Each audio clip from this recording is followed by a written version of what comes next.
Hi, it's Roger Longman here from Whitelake, and I'm just going to take you on a short tour of our affinage rooms. So this is room 0, so this is our hastening room for our wash rind cheeses. So here we have some English pecorino, some sheep rustler and some Rachel. So these cheeses, these hard cheeses will come in here for 3 to 4 days after they've been brined, just to help them dry off. It's a little bit warmer in here, it's about 14 degrees.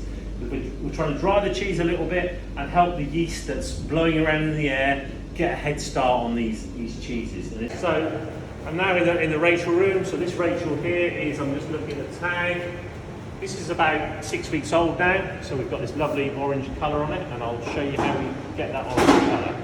So every day, 5 days a week, we turn the cheese. Nice and simple. It's nice and simple, but when you've got 3,000 of them to do, it's quite a big job. And you get a sponge, nice simple sponge. Got some brine in a bucket here. It looks a bit mucky, but that's what we want because that's the yeast that we're trying to grow on this cheese. And then we very simply, just a fairly light wash around the cheese, just to control the, you'll see sort of slight grey moulds on it, but it helps the yeast to grow, that little bit of moisture on the outside. You know, we've got a temperature controlled room here. We're just trying to maintain a certain level of moisture on the cheese. And I've made that one a little bit too wet there, so I'm just going to mop that off a bit more. And that's it. It's very, very simple what we do, but it's every day, 5 days a week, 3,000 cheeses. It's a huge amount of work. It's what gives Rachel its amazing flavours. This rind is, we want a rind, but we want a thin rind and things like that. We love the mottled colours that we get. There's different parts that grow slightly different shades of Brevilinum's bacteria on it. And that's the affinage of Rachel. Simple in theory, but actually really difficult to get right consistently. So the Brevilinum's bacteria that grows on this our particular cheese, Rachel, is not something that comes from a packet. It's what blows around in the air on our farm. So this is our, as the French call it, our terroir. I could take this cheese and I could mature it down in Devon and something different would grow on it. So this is something that's unique to us. You can't replicate it. And that's the same with a lot of cheeses, like cheddars particularly. It depends on where you mature it, has a massive effect on its flavour. So yeah, no one else can make Rachel in the way that we do, which is great from our point of view. Okay, so the other cheese we have in our wash rind room, which is where we have the Rachel, is we have sheep rustler. So these particular batches now have been made ready for Christmas. So we mature these for 3 months old. Next to it we have some lovely pecorino. So all this cheese here is only a week old, which is why it's still so very creamy white. And these will get washed for the next 6 months, the pecorino, and develop a lovely orange rind on it, similar to Rachel. The main difference with these cheeses, they're much firmer than Rachel, so a drier cheese, so we don't wash these as often. We only wash these twice a week rather than 5 times a week like we do with Rachel. So that's a subtle difference due to the moisture content of the cheese. More rustlers here, getting ready for Christmas, so slightly creamier colour now. As you pan around, you can see how the colour changes from batch to batch to batch to batch to batch to batch to batch until we get to the end. And these ones here are 3 months old, and they're now ready to start going out to customers. And as you can see, there is a lot of cheese in here that has to be washed, not every day, but every week. And I have an extremely good team of people here who are hiding from me now in the camera, pretending they're not here, but doing all the hard work of the affinage. And then we're going to head over now to another room to see the pecorino that we've been washing for 6 months, that's ready to go to customers now. So this is the main pecorino room. So it starts off in the Rachel room, and then it comes in here because we're looking to get the terroir that's on the Rachel to grow on the pecorino as well. So we found that by having it in the Rachel room for its first month really helps it start to develop that lovely yeast. So you can see the slow change in colour. This is really what we want, this beautiful orange. We've got the marks of the mould on it, and then it comes along slowly getting, and then it gets darker, and then at the very end there, we've got the cheese now that's 6 months old and ready to, and is going out to customers.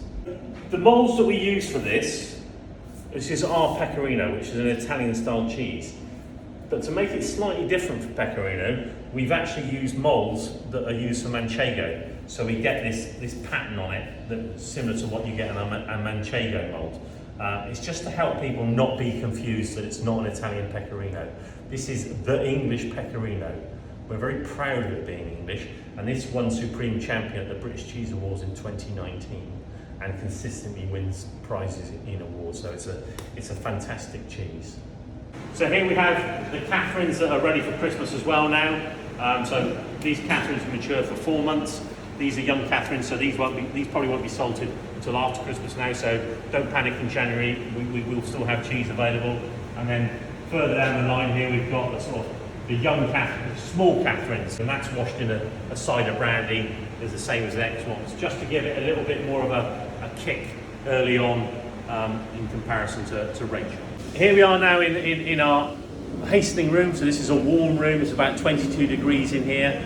This is where we put our soft cheeses the first 24 hours after they come out of the brining. So this here is a lovely stack of Solstice that was made yesterday into moulds. It was brined this morning and it's now in here for up to 24 hours, where it just dries off a little bit.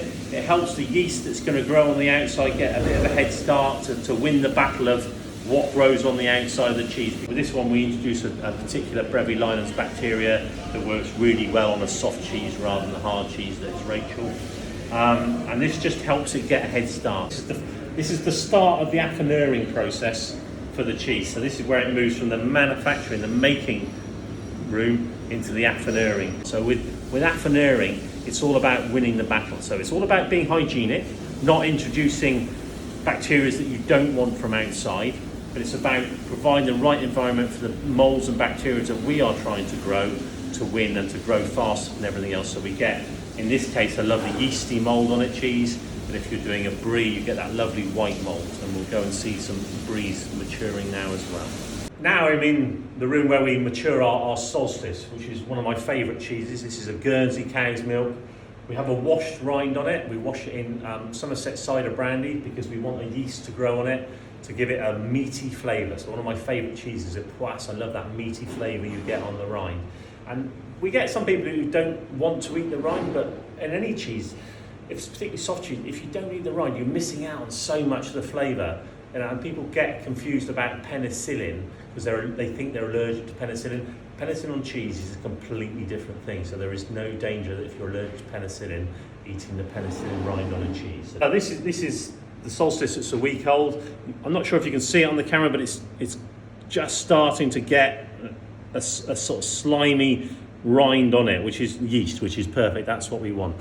So it's a nice thin coating of that yeasty mold. So that's it in its first week. So that's been washed once in cider brandy, so I'm not washing that one today. What we have here now is 2 stacks of the previous week, so this is 2 weeks old, and we have it in this sort of tower with the cheesecloth on it to create a microclimate within this room, because we don't have lots of different rooms for Solstice, we just have one room, but different stages of its maturing, we find it needs different humidity levels to enable that yeast to grow. We want the yeast to grow, so we want humidity, but we don't want it growing too much that we get a thick rind. So it's trying to manage that, and throughout the year the temperature and humidity outside changes, and that does have an effect in here. So this is a constant, battle's too strong a word, but it's a constant development. We're always having to change what we're doing slightly to try and get a consistent cheese that you as a consumer know and love. As artisan cheesemakers, we're constantly adapting what we're doing to keep the cheese the same, and that's the real skill of an artisan cheesemaker and our affineur. You want the same end product, but everything around you is constantly changing, so you're having to adapt how often you wash it, how humid you keep it, those things to get the same product. So I'm just going to lift this off here. Hopefully it'll come off nice and easily, and I'm going to take that away. So that's the big reveal. So you can see now there's much more of a rind on it now. The colour's changing. You've got this beautiful golden colour now as the rind starts to develop. It's a little bit drier. I'm just feeling that. And I might find further down the stack it's even drier where it's not fully covered. But as we wash these, the cheese that was at the bottom becomes the cheese at the top. So I'm not concerned that we've got an issue with that. So I pick that up. It's nice and firm to pick up. I get my sponge. One of the things that people worry about with wash rinds particularly is hygiene. It's really important to be hygienic because you're creating a wet environment on the cheese for things to grow on, and you want only the things that we want to grow on it. So it's all about hygiene. So it's gloves, it's clean sponges, it's alcohol, and that's why you use alcohol, because hundreds of years ago it was safer to drink alcohol than it was the water because it had been fermented, so all the bacteria had been killed. So there are lots of cheeses that are washed in beer and wine and also alcohol. So it's just a very light brush and rub, and then put back down, and it's put back down the other way up because we want a nice even airflow around the cheese. And I'll just keep doing this. It's very therapeutic because you can just focus on doing the job and keeping your cheese in nice straight lines to just keep that lovely pattern. So that's 5 I've done there. What I'm going to do now is I'm just going to dip the sponge again. I don't want a wet sponge, but I don't want a dry sponge, so it's just trying to get the amount correct on it. And we have hundreds of these we're doing 3 times a day for 4 weeks. And it's, again, a huge amount of work, but it's what is required to get the fantastic creamy flavours that we have with this cheese. And I love the fact that this cheese is washed in Somerset cider brandy, which is an amazing product in its own right to drink. And if any of you are fans of Glastonbury Festival, like me, and you go to the cider bus, it's the same guys, and you can have your nice mulled cider there with a shot of cider brandy in just to keep you going for the evening shifts at the pyramid stage. And it's, we're very lucky to have the festival on our doorstep. I didn't appreciate it when I was a kid, but now I'm a little bit older, I absolutely love it and enjoy it. So I'm going to just keep going. So I need to finish this whole rack before I do anything else, otherwise it will get missed. And the good thing is, if you get called out for any reason and you have to stop, you can easily come back and see where you stopped because the cheese is the other way up. So that's another reason for making sure the cheese is turned when you do it.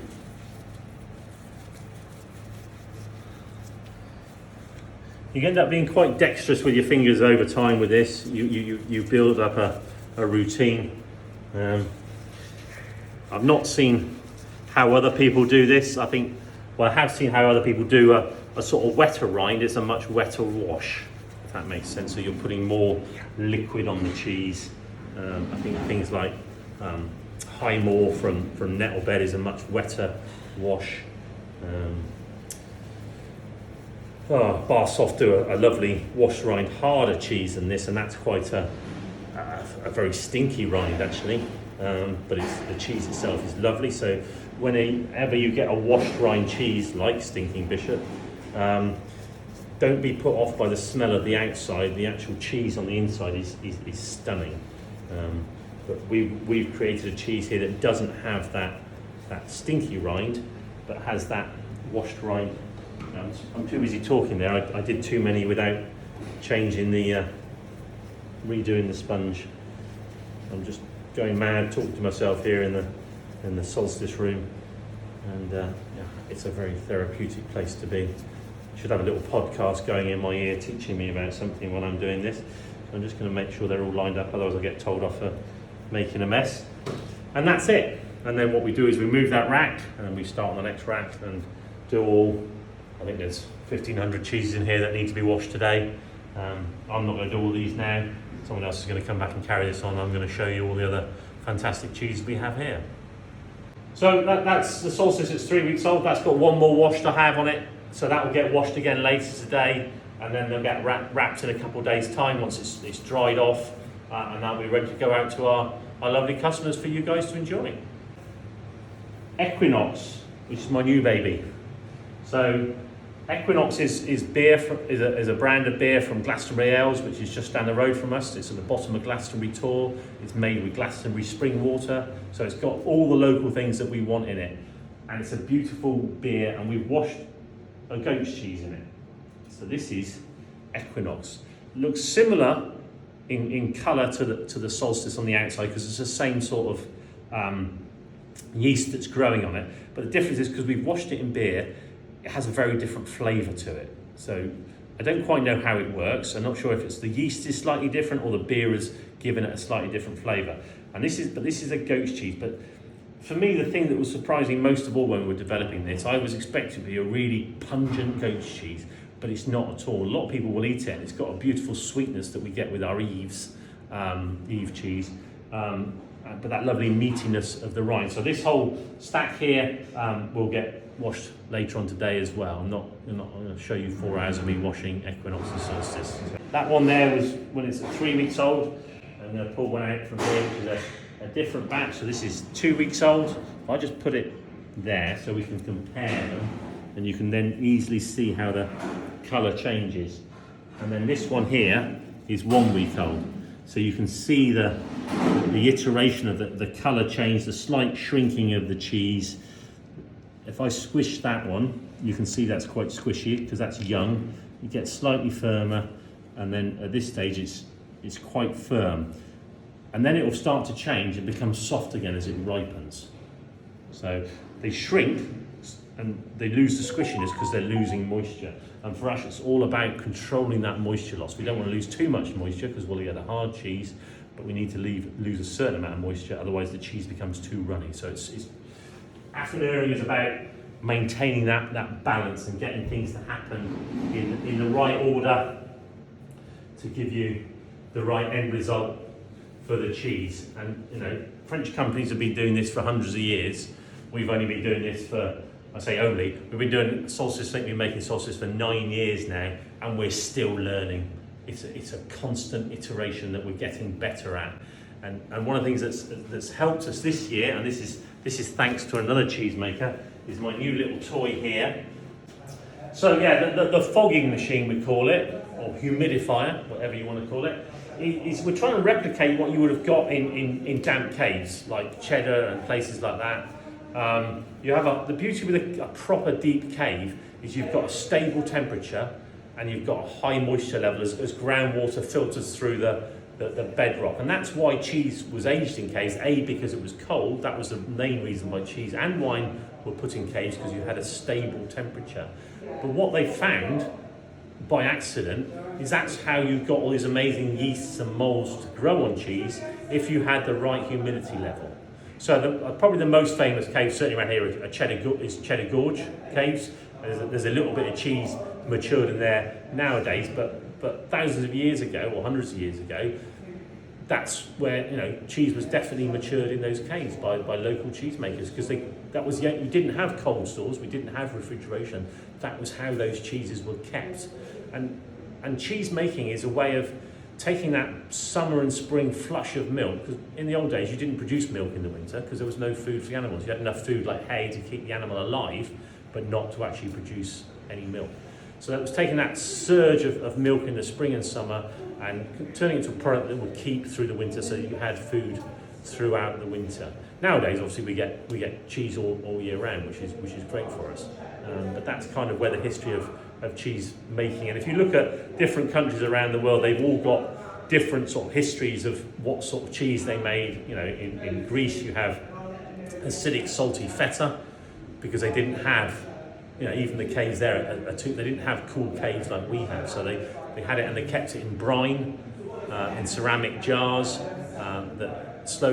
The moisture slowly came out of the ceramic jar, and that kept the brine on the inside cool. So these different techniques that have evolved around the world is why you've got different cheeses around the world. What we're doing is taking those different things from around the world, and we're able to create those in our own space now, which is fantastic, which means all these wonderful flavours that 30 years ago you would only get from French, Italian, Spanish cheeses, you can now get from the amazing range of artisan cheese. I mean, artisan cheesemaking, it's a very exciting time to be an artisan cheesemaker. There are so many great artisanal cheesemakers out there. We're all generally very friendly. I get lots of people come here. I love going to see other cheesemakers to learn from what they're doing. This little fogging machine, that came from another cheesemaker. I thought that's a fantastic idea. We'll see if that helps us with what we're doing, and I think it definitely has. So big thank you to Nettlebed for that. Hopefully when they came around here they've learned a few tricks of the trade as well. We're a very sharing, caring community, I think, cheesemakers. Okay, so we're now in room 4. It's the first of our lactic cheese rooms. So this is where our lactic style, so we've got Driftwood here, we've got Tor here, and here we've got Michael's Mount. So these are cheeses, so the ones that are white, the ones we've made this week, the ones that are charcoal, Driftwoods and Tors that were made last week, so they've already been in here for a week. They will go out of here today or tomorrow into a different maturing room. So these cheeses have just come out of the moulds today, so they're pristine, white and clean, but they will tomorrow get charcoaled. So they'll end up with this lovely fine layer of charcoal on it. So I often get asked, why do we charcoal cheese? Is it because charcoal is good for digestion? Yes, charcoal is good for digestion, but that's not the primary reason for charcoal in cheese. The reason we charcoal cheese is these are what we call lactic cheeses, so they're very acidic. For a very small amount of rennet, a lot of acidity makes the curds set. But the mould we want to grow on this is a mould called geotrichar, which needs an alkali layer. And over history and time, they found that charcoal provides that alkali layer. So we dip these in charcoal. Most people on a small scale will sprinkle charcoal on, maybe mix it with salt. Because we're doing so many cheeses, we mix our charcoal with water and we dip the cheese into it. And because our lactic cheeses are much moister than a lot of other cheeses, particularly French lactic cheeses, ours are higher moisture. Ours spend their first week in this cold room with a dehumidifier to pull the moisture out. So we get a drier cheese, but we get that lovely creamy texture, which is what differentiates us from a lot of the other lactic cheeses on the market. And that's sort of links onto the fact that different rooms, different cheeses, different things. The Solstice, we're looking to add humidity. This room, we're looking to take humidity out of the cheese. So all these things, as cheese makers, we've learned over time, this is what works for this style cheese. Now, some of it I'll have learned on courses in France, some of it I'll have learned from books, but a lot of it I've learned from just talking to other cheese makers, learning what they do, what tricks have they developed over time. And I'm always happy to pass those tips on to other cheese makers. So if there's any cheese makers out there, always love to show you around. So we're at an interesting transition in the year now as the nights are getting longer and the goats are sort of hunkering down for winter in the barns, and because their